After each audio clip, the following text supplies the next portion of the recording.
এজন্য দোস্ত, নওজোয়ান, প্রিয় ভাই, প্রিয় কিশোর, তোমার কথা তুমি ভাইব।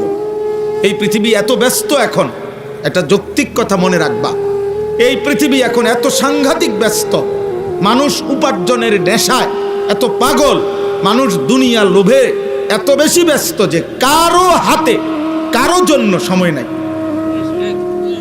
তুমি যদি নষ্ট হইতে হইতে নারী দেখতে দেখতে, উলঙ্গ ছবি দেখতে দেখতে, অশ্লীল দৃশ্য দেখতে দেখতে পচ্চা গল্লা যদি গন্ধ শুঁড়ে তোমারে কেউ টেনে ধরবে, এই সময় কারণ আমি বললাম কারো হাতে টাইম নেই, সবাই ব্যস্ত উপার্জনের নেশায়, দুনিয়া সাজাইবার নেশা। প্রত্যেকের টার্গেট বিল্ডিং 3 তলা করব, প্রত্যেকের জমি কিনা অনেক বাকি, প্রত্যেকের ঘরের ফার্নিচার আরো বহুত বাকি। বেটা সময় কো তোমার লইয়া বইয়া তাও, তোমার লইয়া বইয়া থাকা, কারো হাতে টাইম নেই। এই জন্য এই সুযোগের কারণে আজকে তোমরা অনেক ছেলে নষ্ট হয়ে যাচ্ছ। আমরা ছোটবেলায় মনে আছে, দুপুর বেলার ভাত খাইতে নানার বাড়িতে গেছি, তো গোসল করতে গেছি পুকুরে, আসতে দেরি করতেছি, পুকুরে ডুবাইয়া ওই গাছের উপর থেকে লাফ দিতাম আর পানি ডুবাইতাম। দেখা গেছে খাইতে আসতে দেরি হয়েছে, একবার ছোট মামা গেছে, বাগিনা ওঠ, একবার মামতো ভাই বড়জন গেছে তোরে ডাকে, আরেকবার ছোট ভাই গেছে, আরেকবার স্বাস্থ্য ভাই গেছে, মানে 5 জন 7 জনও ডাইকা আনছে, শুধু এই ভাত খাইতে দেরি করতেছে কেন। তো ঘরে আসছে, বলছে ধমক দিছে, দুষ্ট হয়ে গেছ, এতক্ষণ মানুষে পানি ডুবাইনি। এই ছিল আমাদের দুষ্টামি। কিন্তু ডাকছে কমপক্ষে 5 জন, বাকছে কয় 6 জন। কিন্তু আজ কিসের মামা, কিসের চাচা, কারো হাতে। আমার এক ভদ্রলোক বলতেছে, কয় হুজুর এমনও দিন যায়, মাস যায়, মাসে আমার ফুতে তারে রাত্রে যখন আমি আসি তখনও দেখি শোয়া, সকালে যখন আমি কামে যাই তখনও দেখি শোয়া, সোজার দেখছি না। তো কিসের নামাজ, কিসের আল্লাহ বিল্লাহ, বুঝেন নাই কথাটা? খবর তো নাই, সময় তো নাই, বাবার সময় নাই, তো এই পৃথিবীর বাকি মানুষের সময় থাকবে কই? এই কারণে আজকে সংখ্যাগরিষ্ঠ ছেলের চুল, চেহারা, লেবাস, পোশাক এত জঘন্য। বাস্তবতা লোক, তাকে যে ধরবে কেউ, আহারে এই বেচারা 365 দিনে একদিনও ফজরের নামাজ পড়ে নাই। মানুষরূপী এই জানোয়ারকে কেউ যে ঘুমের থেকে উঠাবে এমনও কেউ নেই, কেউ নাই। তার কপালে একটা মানুষ জোটে নাই, আহা, তার কপালে একজন অভিভাবক জোটে নাই যে তাকে ফজরের নামাজের জন্য উঠাবে। সে আজকে 365 দিনে, খোদার 1 বছরে কোনো দিন ফজরের নামাজ পড়ে। 365 দিনের 1 বছরে একদিনও 5 ওয়াক্ত নামাজ পড়ে নাই। এই মানুষরূপী এই পশু, এই অসভ্য বেয়াদব, এই বেয়াদবকে কেউ বলারও নাই, যাহা তোর কি আল্লাহ নাই, তোর কি রাসূল নাই, তোমার কি আখিরাত নাই? কেউ নাই, কেউ নাই। তারে কে বলবে? কার হাতে সময় আছে? ও অনবরত যেমনে পারে, কইয়া হোক না কইয়া হোক, কৌশল করে হোক, মিথ্যা বলে হোক, চুরি করে হোক, ওর শুধু টাকা দরকার, মোবাইলে এমবি ঢুকানো দরকার, আর উলঙ্গ ছবি দেখা দরকার। খালাস, খালাস। নারী দেখতেছে, দেখতেছে, ছবি দেখতেছে, অশ্লীল উলঙ্গ ছবি, বন্ধুরা আড্ডা দিতেছে, সমবয়সী তাল দিতে আছে, চুল বানায় রাখছে বেঈমানের মতো, দাঁড়াইয়া যখন যেখানে পেশাব করে, পেশাবে ধরে ওইখানেই পেশাব করে, যখন যে কোনো মেয়ে দেখে তার পিছনেই তার হারাম লিপসা, তার পিছনেই ঘুরতেছে। আহা, কে মা, কে বোন, কি ইজ্জত, কি সম্মান, কি মুসলমান, কিচ্ছুর খবর, কিচ্ছুর খবর, কিচ্ছুর খবর। আস্তাগফিরুল্লাহ। নবী সাল্লাল্লাহু আলাইহি সাল্লাম এক যুবককে একদিন শুধু বলছিলেন, যুবক তুমি কি চাও তোমার মায়ের সাথে কেউ জিনা করুক? বোনের সাথে, মেয়ের সাথে, খালার সাথে, ফুফির সাথে? নবী যেভাবে ধাক্কা দিয়ে বলছে, ওই যুবক জিনা করতে চাইছিল। ওই যুবককে যখন নবী এ কথা মনে করাই দিছে যে হে যুবক, যার সাথে তুমি অপকর্ম করতে চাও সে তো কারো মা, কারো বোন, কারো মেয়ে, কারো ফুফি, কারো খালা, তুমি কেমনে তা করবা? কোনো মানুষ তো তা চাইবে না, মানবে না। তুমি তো তোমার নিজের মা, বোন, কন্যা, ফুফু, খালার সাথে এমন অপকর্ম কেউ করুক তুমি তো চাচ্ছ না, তাহলে সেটা অন্য কেউ চাইবে কেন? তোমরা একটা ছেলে বলো আব্বা, একটা ছেলে বলো, মুসলমানের বাচ্চা যদি মায়ের দুধ খাইয়া থাকো, যদি বাবার রক্ত থাকে, মুসলমানের রক্ত তোর শরীরে যদি থাকে, মানুষের রক্ত, তাইলে তোমরা যারা নারী ছবি মোবাইলে অস্থির দৃশ্য দেখো, তোর মাকে এমন উলঙ্গ দেখুক কেউ? তোর বোনকে এমন উলঙ্গ দেখুক কেউ? তোর মেয়েকে দেখুক? তাহলে এটা যদি তুমি মেনে না নেও, তো তুমি যাকে দেখছো সে তো কারো মা, সে তো কারো বোন, সে তো কারো মেয়ে। তুমি মানুষের বাচ্চা হইছো কেমনে তাইলে? এতটুকু লজ্জা বোধ নাই? ছি ছি ছি ছি, ঠিক তোর জীবনের উপরে থুতু তোর কপালে, সেজদাবিহীন কপালে থুতু তোর কপাল। দিনের পর দিন যায় মুসলমানের বাচ্চা, চারিদিকে মসজিদ, 5 ওয়াক্ত নামাজের আজান হয়, চারিদিকে মাদ্রাসা আছে, প্রতি 5 কিলোমিটারের ভিতরে। বাংলাদেশে এমন 5 কিলোমিটার জায়গা নাই এখন যেখানে মাদ্রাসা নাই, কোনো না কোনো ছোট বড় কি আছে, মাদ্রাসা আছে। 5 ওয়াক্ত আজান হয় প্রত্যেক দিন। আমাদের প্রত্যেকের চোখের সামনে মাদ্রাসার তালেব এলেম, ছোট ছোট মাসুম বাচ্চা নামাজ পড়ে মাদ্রাসায় আসা যাওয়া করে। দাড়ি টুপিওয়ালা মানুষ আছে চারিদিকে, হাজি সাহেব আছে, হাফেজে কোরআন আছে। এত কিছুর ভিতরে দাঁড়াইয়া এই মানুষরূপী এই পশু মুসলমানের ঘরে জন্ম নিয়ে বাবা মা মুসলমান, একটা ওয়াক্ত নামাজ পড়ে না, এটা মানুষের বাচ্চা হয় কেমন? এই হাইওয়ান মানুষের বাচ্চা হয় কেন বলেন? ইনসাফ কি বলে চাচা? এতগুলো মসজিদের আজান তার কানে বাজে না। ছি ছি ছি ছি ছি বেটা, ঠিক তোর জীবনের উপরে বেটা। কত নারী দেখবি বেটা? এত নারী দিয়ে করবি কি আব্বা? এত নারী দিয়ে করবা কি? এত ছবি দেখে করবাটা কি? এক পুরুষের জন্য তো এত মহিলা দরকার নেই, যৌবনের চাহিদা পূরণের জন্য তো এত নারী দরকার নেই।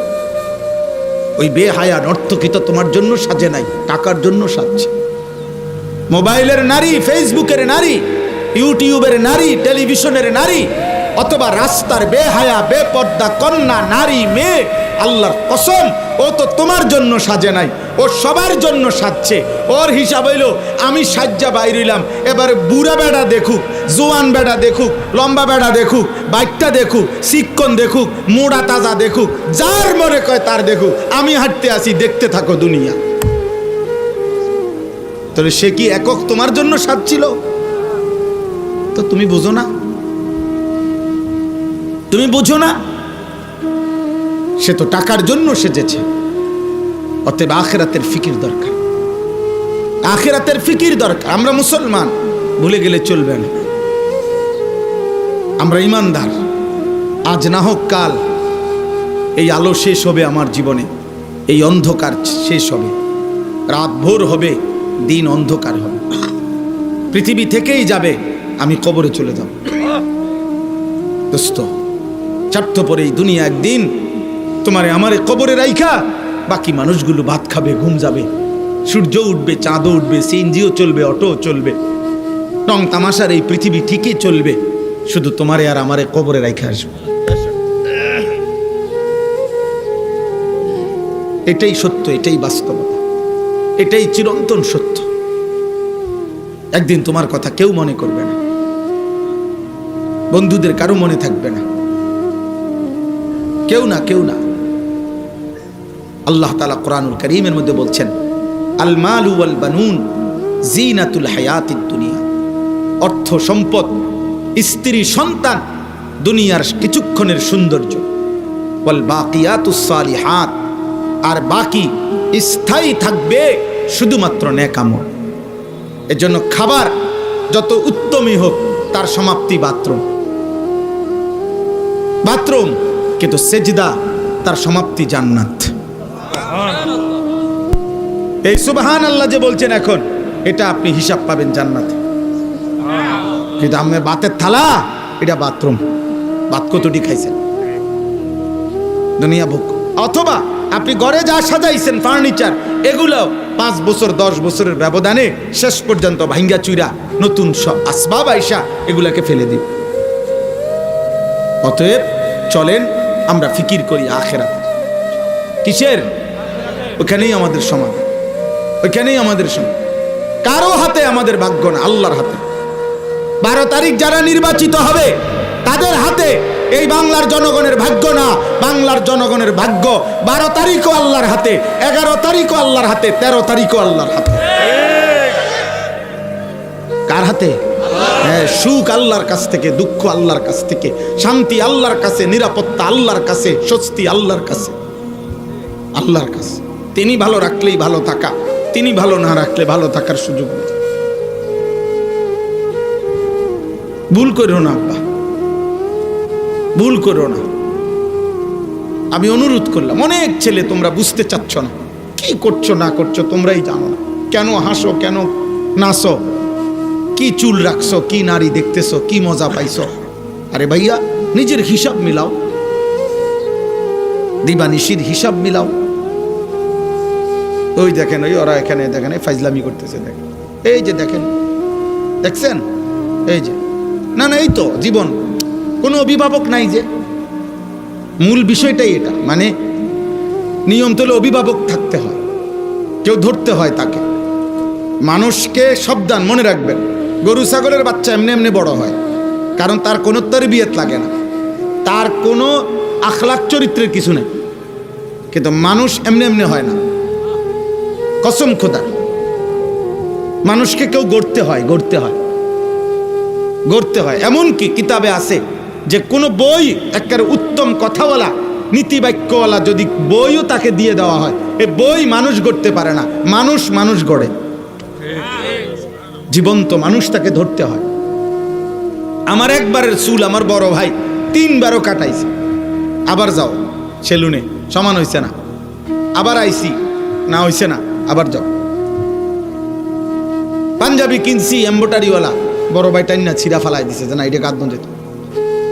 ফুলওয়ালা একটা টুপি মাথায় দিছি, আব্বায় ফালাই দিছে, কইছে না ঠিক আছে, আমি জীবনে কোনোদিন সাদা টুপি ছাড়া পড়ি নাই, অন্য টুপি ফিন দেখতাম। কেউ ধরতে হয়, কেউ টেনে ধরতে হয়, টেনে ধরতে হয়।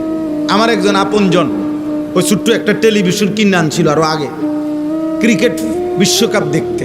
আমি দেখছি, হেইতে মাত্র পালসের তলে এটা থুইছে, থুইয়া কই জানি গেছে। এরপর এটারে ভাঙ্গা গুড়া কইরা পাউডার বানাই লিছে, একবার গুড়া গুড়া করে একটা পলিথিন কইরা তে আইসে আর কইছে ধর দিয়ে হালাই দিয়া। হেতে তো এটা দেখে বুঝছি এটি কার জিনিস, আর জীবনে ধরে নাই। সোজা কথা আব্বা, সোজা কথা, কেউ গড়তে হয়। আমার 4 বছরের বাচ্চা মেয়েকে আমি সেদিন গত 15 দিন আগে ওই পাশের বাসার একটা বাচ্চার মোবাইলে কয়েকবার দেখছে ছবি, বইয়া বইয়া বড় মোবাইল, এমন ধমক দিছি যে সাবধান আব্বা, আর কোনোদিন কারো মোবাইল ধরবা না, দেখবা না। এখন আমি বাসার ঢুকলেই আমার একবার কয়, আব্বু আমি বড় মোবাইল দেখি না আব্বু, কসম খোদার। কেউ গড়তে হয়, কেউ ধরতে হয়। আজকে অভিভাবক পর্যায়ে যারা আছেন, আপনারা সবাই ব্যস্ত হয়ে গেছেন খাট পালং আর সোফা আর ফার্নিচার।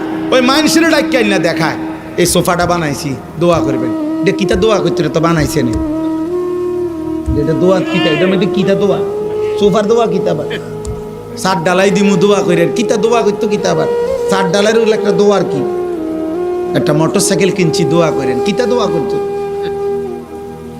মোটরসাইকেলের আবার দোয়া কি বেটা? মানুষ গড়ার দোয়া করা উচিত।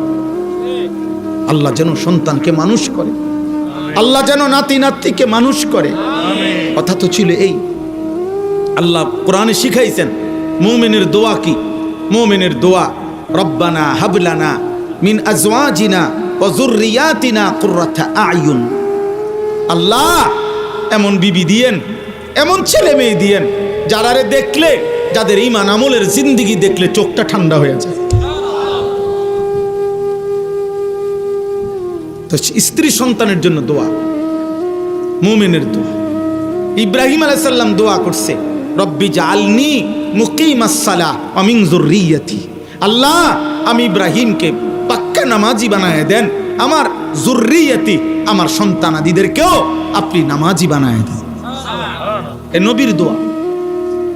ইব্রাহিম আলাইহিস সালাম ইসমাইল এবং হাজেরা স্ত্রী মেয়ে ছেলেকে মরুভূমিতে আল্লাহর ঘরের কাছে একাকী যেদিন রাইখা আসছেন, চারিদিকে 1000 মাইলের ভিতরে 1 ফোঁটা পানি নাই, গাছ নাই, মানুষ নাই, বেঁচে থাকার কোনো উপকরণ ছিল না, কোনো কিছু নাই বাঁচার। সেই অবস্থায় খোদার কসম কোরআন শরীফে আছে ইব্রাহিম আলাইহিস সালাম ওনার স্ত্রী হাজেরা এবং কুলের বাচ্চা ইসমাঈলের জন্য কি দোয়া করছিলেন সেদিন। কোরআন শরীফে আছে তিনি দোয়া করছেন রব্বানা লিয়ুকিমুস সালাহ, আমার স্ত্রী সন্তান যেন মাওলা নামাজ আদায় করে। নামাজ সেদিন বলছে যেদিন এক ফোঁটা বাঁচার কোনো উপকরণ ছিল না, ঘর নাই, বাড়ি নাই, পানি নাই, খাদ্য নাই, খাবার নাই, মানুষ নাই, জনপ্রাণী। আর আপনার তো সব আছে, আল্লাহ তো আপনার উপার্জন দিছেন, জমি দিছেন, আপনি তো আপনার বাবার থেকে জমি পাইছেন, আপনি তো আয় রোজগার কম বেশি করতেছেন, একটু টানা হেসরা তো থাকবেই। 1000 কোটি টাকার মালিকেরও তো টানা হেসরা আছে। হ্যাঁ, আপনার ছেলেটা নামাজ পড়ে না, আপনার কোনো দায়িত্ব নাই। আপনার স্ত্রী পর্দা করে না, আপনার কোনো দায়িত্ব নাই। আপনার মেয়েটা পর্দা করে না, আপনার কোনো দায়িত্ব নাই। এমন এমন আপনার মেয়ে প্রতিনিয়ত একটা ছেলের সাথে হারাম সম্পর্ক করবে। ছি ছি ছি ছি, তো বেগায়রত মানুষের কাজ, আত্মসম্মান আত্মমর্যাদাহীন মানুষের কাজ এটা, যার লজ্জা শরম বলতে কিছু নাই। আল্লাহ আমাদেরকে হায়া দান করে। রমজান সামনে ভাই, এবার আমি আমার কথার সমাপ্তির দিকে যাইতে চাই। আমি আর দেরি করব না, এই অল্পই কথা আমি বললাম আপনাদেরকে, ছেলেরা বাপ তোমাদেরকেও। দোস্ত, কোনো জনপ্রিয়তায় কিচ্ছু আসে যায় না। আমাকে 1 কোটি মানুষ চিনলেও আমার কবরের আযাব মাফ হবে না। আমি ঠিক 21 বছর আগে যেই পাঞ্জাবি পরতাম এখনো সেই পাঞ্জাবিই পরি, আগের মতোই চলি। অতএব এতে কিচ্ছু আসে যায় না, জনপ্রিয়তায় কিচ্ছু আসে যায় না। আখেরাত দরকার, আখেরাত। আল্লাহ যেন আপনাদেরকেও মাফ করে, আল্লাহ যেন আমাকেও মাফ করে। দোস্ত, আখেরাত বড় জিনিস। ওয়াল আখিরাতু খায়রুম ওয়া আবকা। আল্লাহ তাআলা বান্দাকে আখেরাত দিতে চায়, জান্নাত দিতে চায়, মাফ করতে চায়। কোরআনুল কারীমে আল্লাহ তাআলা বলছে, বান্দা 11টা মাস আমি টানা তোমার কাছে বলেছি ইত্তাকুল্লাহ ইত্তাকুল্লাহ ইত্তাকুল্লাহ, ইয়া আইয়ুহাল্লাযীনা আমানুত্তাকুল্লাহ, হে ঈমানদারগণ ইত্তাকুল্লাহ, আল্লাহকে ভয় করো, আল্লাহকে ভয় করো, আল্লাহকে ভয় করো, আল্লাহকে ভয় করো। কোরআন শরীফে এই কথাইটা বারবার বারবার আছে, ইত্তাকুল্লাহ ওমান ইয়াত্তাকিল্লাহ ইন তাত্তাকুল্লাহ লাআল্লাহুম ইয়াত্তাকুন লাআল্লাকুম তাত্তাকুন ইয়া আইয়ুহান নাবিয়্যু ইত্তাকিল্লাহ ইয়া আইয়ুহান নাসু ইত্তাকু রাব্বাকুম। এই বারবার আছে, আল্লাহকে ভয় করো, আল্লাহকে ভয় করো, আল্লাহকে ভয় করো। আল্লাহকে ভয় করো মানে কি? গুনাহ ছেড়ে দাও। আল্লাহকে ভয় করো মানে কি? আদেশ পালন করো। এই দুই কথাই আল্লাহকে ভয় করা। আল্লাহকে ভয় করা মানে গুনাহ ছেড়ে দাও, আল্লাহকে ভয় করা মানে আদেশ পালন করো। গুনাহ বর্জন, আদেশ পালন। বলেন তো কি কইছি? এটাকে কি বলে? আল্লাহর ভয়। এটাকে কি বলে? আর আরবিতে বলে তাকওয়া। আরবিতে বলে কি? এক মানুষের জীবনে জান্নাতের জন্য 2 জিনিস জরুরি, ঈমান এবং তাকওয়া। জান্নাতের জন্য কয় জিনিস জরুরি? ঈমান এবং তাকওয়া। বলেন ঈমান এবং তাকওয়া। ঈমান আপনারা বুঝেন যে কালেমার উপরে পূর্ণ কলিজা দিয়া বিশ্বাস করা, জবানে উচ্চারণ করা, সারা অঙ্গে সেটা বাস্তবায়নের চেষ্টা করা, এটা ঈমান। লা ইলাহা ইল্লাল্লাহ মুহাম্মাদুর রাসূলুল্লাহ সাল্লাল্লাহু আলাইহি ওয়াসাল্লাম, এটা আমার দিলেও থাকবে, এটা আমার জবানেও থাকবে, এটা আমার সারা অঙ্গেও থাকবে, এটা ঈমান। 2 নাম্বার হলো তাকওয়া। তাকওয়া মানে গুনাহ বর্জন, আদেশ পালন। আদেশ পালন, এই 2 জিনিস একত্র হইলে খোদার কসম আল্লাহ তাআলা বলছে এই 2টা যার আছে তার তৃতীয়টাই জান্নাত, এরপরেই জান্নাত। উইদ্দাত লিল মুত্তাকিন, আল্লাহ বলেন জান্নাত বানানোই হয়েছে মুত্তাকিদের জন্য। কাদের জন্য বলেন? মুত্তাকিদের জন্য, মুত্তাকিদের জন্য। তো আল্লাহ তাআলা এই জন্য কোরআনে আল্লাহ বলছে, বান্দা খামখেয়ালি করো না। কেউ যদি পাত্তা না দেয় তো তুমি মুমিন, তুমি গুরুত্ব দাও, তুমি ভুল করো না। তুমি তো কালেমা মানো, তুমি তো বলতেছো তুমি মুসলমান। আরে ভাইয়া তোমরা ছেলেরা, বাবা এই কিশোর নওজোয়ান আব্বা, তোমরা কও তোমরা মুসলমান কিনা? তুমি এ কথা পরিচয় দিতে সন্তুষ্ট? বলো না ভাই, বলো না। তা তাইলে নামাজ পড়ো না কেন? বলো না আব্বা। তা তাইলে তুমি তো নিজে এই পরিচয়ে লজ্জিত, তুমি এটা ছেড়ে দাও না কেন? বলো না ভাই, তুমি যদি মনে করো তুমি মুসলমান, তো রাসূলুল্লাহ সাল্লাল্লাহু আলাইহি সাল্লামের চুল, চেহারা, লিবাস, পোশাক নবীজির তোমার পছন্দ হবে না কেন বলেন? আর নবীজি সাল্লাল্লাহু আলাইহি সাল্লামের অনুসরণবিহীন সুপারিশ কেন মিলবে? কেমনে মিলবে? সুপারিশের কোনো নিয়ম কানুন নাই। নবীজি সাল্লাল্লাহু আলাইহি সাল্লাম এই পৃথিবীর একটা সামান্যতম যদি কেউ সুপারিশ করে, সে কি আগে কোনো কথা শোনে না যে কি বলবো, আপনি কি করছেন, কেমনে কইতেইব, কোনো কাগজপত্র আছে কিনা, কিছুই দেখে না। তো রাসূলুল্লাহ সাল্লাল্লাহু আলাইহি সাল্লাম তিনি আপনাকে জাহান্নাম থেকে জান্নাতের সুপারিশ করবেন, কোনো কাগজপত্র দেখবে না, কিচ্ছু বলবে না উনি। তো তাইলে আপনার আমলনামা দেখে যখন নবীজি দেখবে আনিসুর রহমান 365 দিনে কোনো দিন ফজরের নামাজ পড়ে নাই, তিনি কিছু বলবে না। 30 বছর সুদ খায়, এটা রাসূলুল্লাহ সাল্লাল্লাহু আলাইহি সাল্লামের উম্মত। 60 বছর বিড়ি খায়, এটা নবীজির উম্মত। 60 বছর পর্যন্ত প্রত্যেক কথায় গালি দেয়, এটা রাসূলুল্লাহ সাল্লাল্লাহু আলাইহি সাল্লামের উম্মত। হ্যাঁ, সুপারিশ আমাদের মামুর বাড়ি, সুপারিশ আপনার আব্বার বাড়ি। হ্যাঁ, নবীজি সাল্লাল্লাহু আলাইহি সাল্লাম সুপারিশ করবেন, আপনি বেহেশতে যাইবেন। মানে কি? মানে আপনি বিড়ি খাইতে খাইতে হাসরের ময়দানে উঠবেন, নবী আপনার বেহেশতে নিব, এই তো না? আপনি সুদ খাইতে খাইতে বেহেশতে যাবেন গা? হ্যাঁ, তামসা মনে করছেন, আখিরাত মামুলি মনে করছেন, ভুল করছেন। বাকি কথা হইল আল্লাহ তাআলা বলে, বান্দা 11টি মাস আমি তোমারে বলছিলাম গুনাহ ছাড়ো, নেকি করো। ঠিক আছে বান্দা, 11 মাস তুমি গুরুত্ব দাও নাই, তোমার ভুল হয়েছে, যাও, তোমার ভ্রান্তি হয়েছে।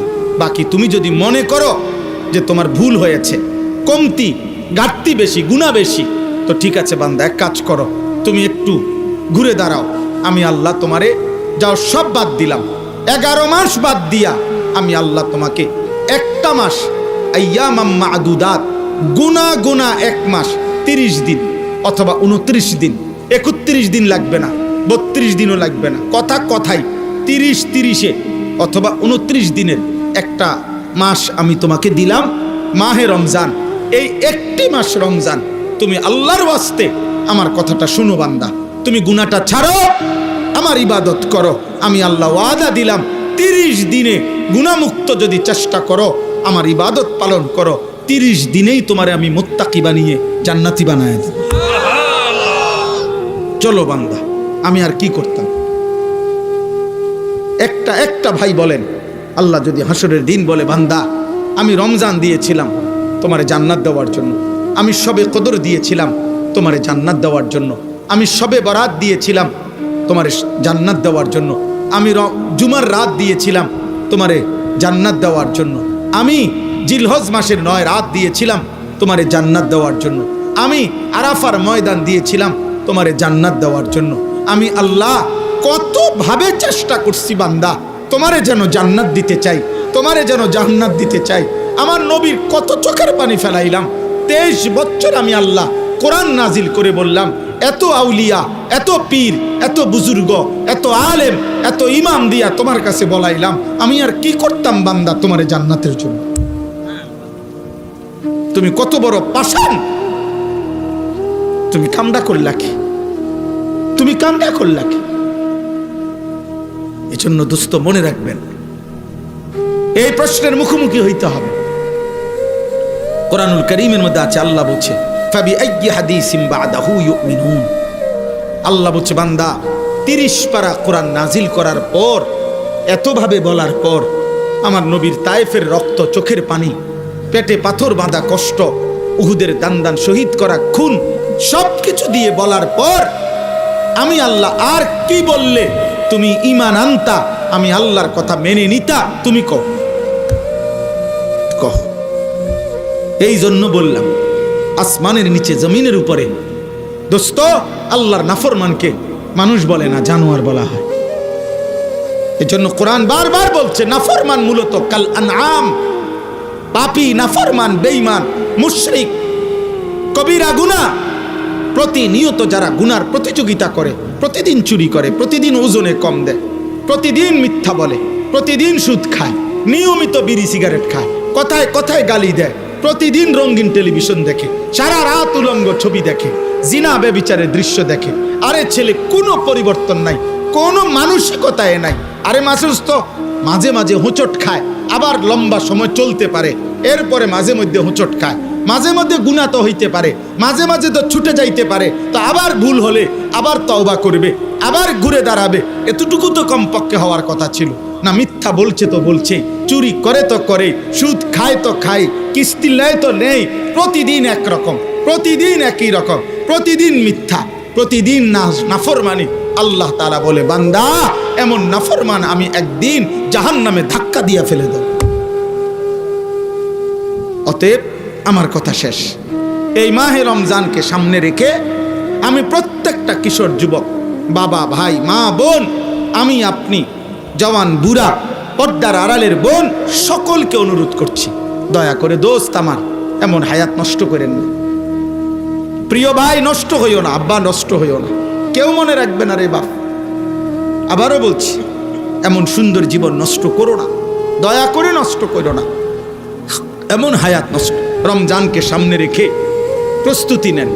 রমজান মাসে আল্লাহ তাআলা বলছে, বান্দা আমি তোমারে জান্নাত দিতে চাই, এই জন্য আমি ফেরেশতাদেরকে বলে দিছি, সেজদা দিবে একটা, লিখবা 70টা। কয়টা? শুধু 70টা না, না না না, জানেন না তো আপনারা, হাদিসের মধ্যে আছে, নবীজি সাল্লাল্লাহু আলাইহি সাল্লাম বলছেন, এই ফেরেশতা রমজান মাসের নেক আমলে 70 লিখবার আগে আগে আবার জিগা আল্লাহরে, 70 লিখতাম নি।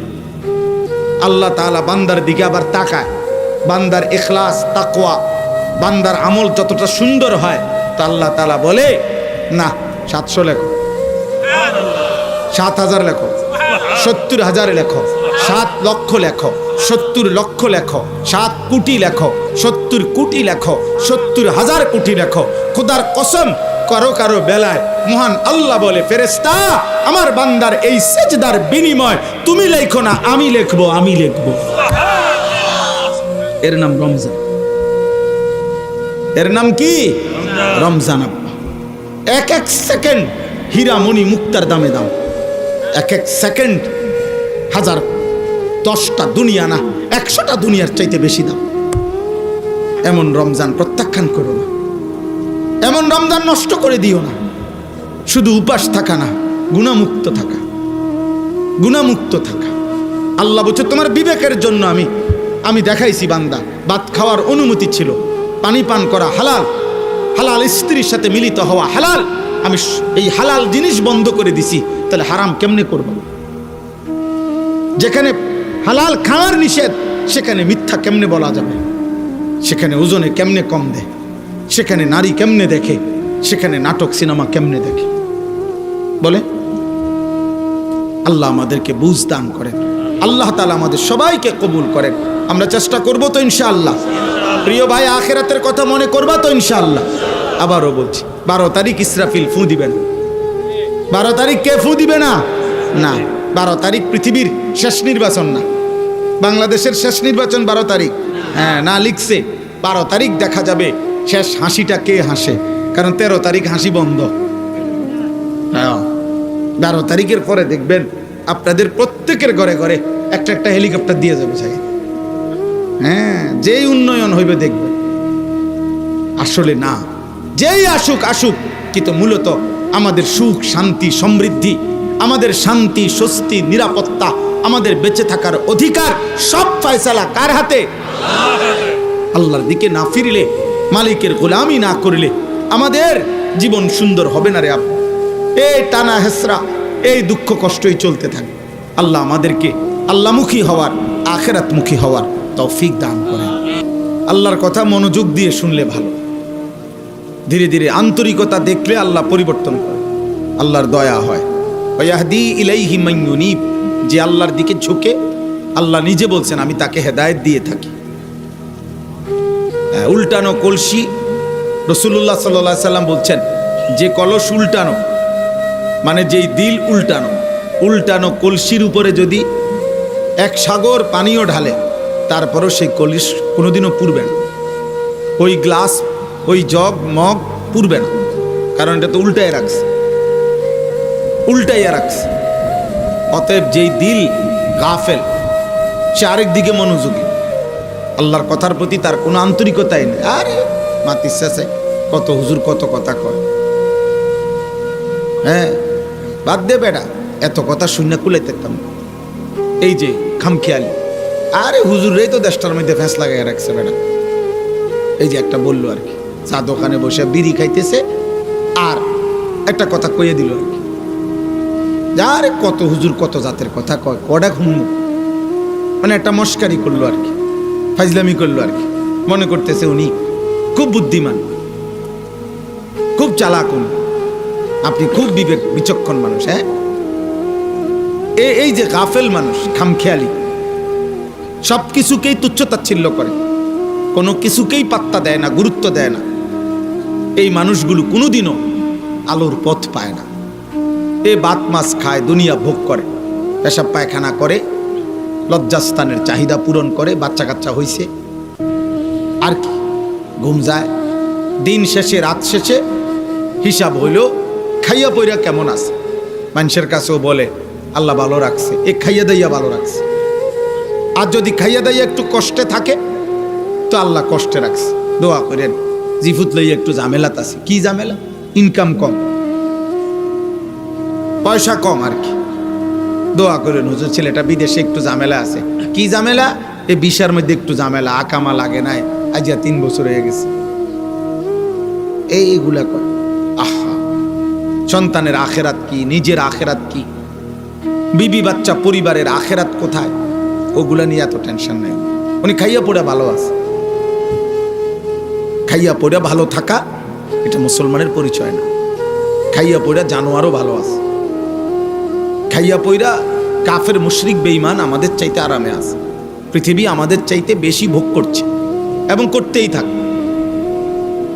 একেবারে ইসরাফিলের ফু পর্যন্ত পৃথিবী কাফেররাই বেশি ভোগ করবে। কোন সময় এই অবস্থার পরিবর্তন হবে না, হবেই না, এটা সিস্টেমে নেই। পৃথিবী, দুনিয়া, অর্থ সম্পদ, ভোগ বিলাসিতা, দুনিয়া, এটা বেঈমানই বেশি ভোগ করে। এটা আল্লাহর ওয়াদা। ওয়াদারনি ওয়াল মুকাদ্দিবিনা উলিন নি'মাতি ওয়া মাহিলহুম কালিলা। আল্লাহ বলছে অল্প সময়ের জন্য বেঈমানদেরকে দুনিয়া দাও। আল্লাহ কোরআনে বলছে যারহুম ইয়াকুলু ওয়া ইয়াতামাত্তাউ। আল্লাহ বলছে বেঈমানদেরকে ছেড়ে দাও দুনিয়া, ওরা খাক, দুনিয়া ভোগ করুক। ওয়ায়ুলহিহিমুল আমাল, তাদের যাবতীয় প্ল্যান প্রোগ্রাম পরিকল্পনা দুনিয়া নিয়েই সাজাক। বাড়ি হবে, গাড়ি হবে, নারী হবে, সম্পদ হবে, চাকরি হবে, ব্যবসা হবে, মেল হবে, ফ্যাক্টরি হবে, ওয়াল হবে, ছাদ হবে, বিল্ডিং হবে, দালান হবে, খালাস। ওদেরকে এই নিয়ে থাকতে দাও। ফাসাউফা ইয়ালামুন, চিরেই তারা জানতে পারবে। কবরে আসলেই আমি আল্লাহ জানাবো কি উচিত ছিল, কি করেছিল। আমি আল্লাহই বলে দেব। এখন আপাতত ওদেরকে দুনিয়া ভোগ করতে দাও। হযরত ওমর রাদিয়াল্লাহু তাআলা আনহু একদিন রাসূলুল্লাহ সাল্লাল্লাহু আলাইহি সাল্লামের সামনে কাঁদতেছিলেন। নবীজি সাল্লাল্লাহু আলাইহি সাল্লামের ঘরে একটা চাটাই, যেটার উপরে নবীজি শুয়েছিলেন, কোনো চাদরও নাই, তোশকও নাই। তো হযরত ওমর রাদিয়াল্লাহু তাআলা আনহু দেখছেন নবীজি সাল্লাল্লাহু আলাইহি সাল্লামের দেহ মুবারকের মধ্যে দাগ দাগ পড়ে গেছে, চাটাইয়ের দাগ। পবিত্র চেহারায়, সুন্দর চেহারা, শরীর, দাগ দাগ পড়ে গেছে। তো হযরত ওমর কাঁদতেছিলেন, বলতেছেন ইয়া রাসূলুল্লাহ, রোম পারস্যের বাদশারা কত দামি মখমলের কাপড়ে শোয়, ঘুমায়, রেশমের পোশাক পরে, আর আপনি শ্রেষ্ঠ রাসূল, আপনি আল্লাহর সবচেয়ে প্রিয়জন, সফওয়াতুর রাসূল, আপনি ১৬ লাখ নবীদের নির্যাস সারাংশ। ১৬ লক্ষ নবীর যত গুণ, সিফাত, বৈশিষ্ট্য, মুজিজা, আপনি একার মাঝে সব আছে। খুবা হামা দারন্ত তু তনহা দার, সব নবীর যত গুণ আপনি একাই সব। এত মর্যাদা, এত সম্মান আপনার, এত ইজ্জত, এত কিছু, আর আপনার শোয়ার এই অবস্থা, আপনার ঘরের এই অবস্থা।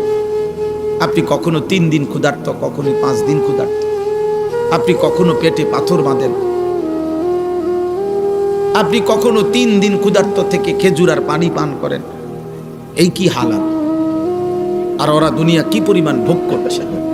এই ওইখানে আছে হাদিসে, নবী সাল্লাল্লাহু আলাইহি সাল্লাম তখন মুচকি হাসি দিয়েছেন। মুচকি হাসি দিয়ে বলছেন, আমা তারদা আন্না লানাল আখিরা ওয়া লাহুমুদ দুনিয়া। ওমর, তুমি কি এই কথার উপরে খুশি হবে না যে আমরা আখিরাত থেকে নেব, ওরা দুনিয়া থেকে নেয়? বেঈমানদেরকে দুনিয়া থেকে নিতে দাও, আমরা আখিরাত থেকে নেব। হযরত ওমর রাদিয়াল্লাহু তাআলা চোখের পানি মুছে তখন বলছেন, ওয়াল্লাহি ইন্নী লারাদিন ইয়া রাসূলুল্লাহ, হে আল্লাহর রাসূল, আল্লাহর কসম আমি এতেই রাজি, আখিরাত থেকে নেব, দুনিয়া থেকে, আখিরাত থেকে নেব। এজন্য ইমানদারকে বোকা ভাবতে নাই, নামাজি মানুষকে বোকা ভাবতে নাই, কোন আলেমে দ্বীনকে বোকা ভাবতে নাই। এটা বোঝা দরকার, এটা বোঝা উচিত আব্বা। অতএব আমরা প্রত্যেকে আত্ম উপলব্ধি, ছোট বড়, জওয়ান বুড়ো, নারী পুরুষ, হুজুর পাবলিক, আমাদের প্রত্যেকের উচিত। তাইলে বলতেছিলাম আমি এ কথাটাই, আমার প্রথম কথা এটা, আত্ম উপলব্ধি, নিজেকে বুঝা অনেক বড় নিয়ামত। নিজেকে চেনা, আমি কে, আমি কোত্থেকে আসলাম, কি করছি, কেন আসলাম, আমার কোনো দায়িত্ব কর্তব্য আছে কিনা, নাকি আমার জীবন আমার মতোই, যা ভাল লাগে তাই করলাম, যা মন চায় তাই করলাম, নাচলাম, গাইলাম, ফুর্তি করলাম, খাইলাম, পেশাব করলাম, পায়খানা করলাম, লজ্জাস্থানের চাহিদা পূরণ করলাম, হালাল হারাম কোনো বাস নাই, বিচার নাই, দুই হাতে পয়সা রোজগার করলাম, কখনো ভালো টাকা, কখনো সুদের টাকা, কখনো পরিশ্রম করেও টাকা নেয়, কখনো কিস্তিতেও টাকা নেয়। আহা, এটা তো কোনো কথা হইতে পারে না। একজন সুস্থ স্বাভাবিক মুসলমান যে আল্লাহর কথা জানে, নবী সাল্লাল্লাহু আলাইহি সাল্লামের কথা জানে, আখিরাত চিনে, তার জীবন এত লাগাম ছাড়া হয়। মনে রাখবে, কেউ, আমি কাউরে আপনারে আমার পক্ষে নিতে আসি নাই। যার যার জায়গায় যার যে থাকেন, যে যার সাথে আছেন তার সাথেই থাকেন, যে যেই আল্লাহওয়ালার মুরিদ আছেন ওনার কাছেই থাকেন, যে যেই বুজুর্গের সান্নিধ্যে আছেন ওনার কাছেই থাকেন। বাকি এতটুকু মনে রাখবেন, আপনার হিসাব আপনি মিলাইয়েন, যে যেমন আছেন আমিও আপনিও এই অবস্থায় আখেরাতে আল্লাহর সামনে দাঁড়াইলে হিসাব দিতে পারবেন তো, এটা মনে করো। যুবক ভাই, তোমরাও মনে করো। প্রিয় ভাই, তোমার জন্য আমি আটকাবো না, আমার জন্য তুমি আটকাবে না।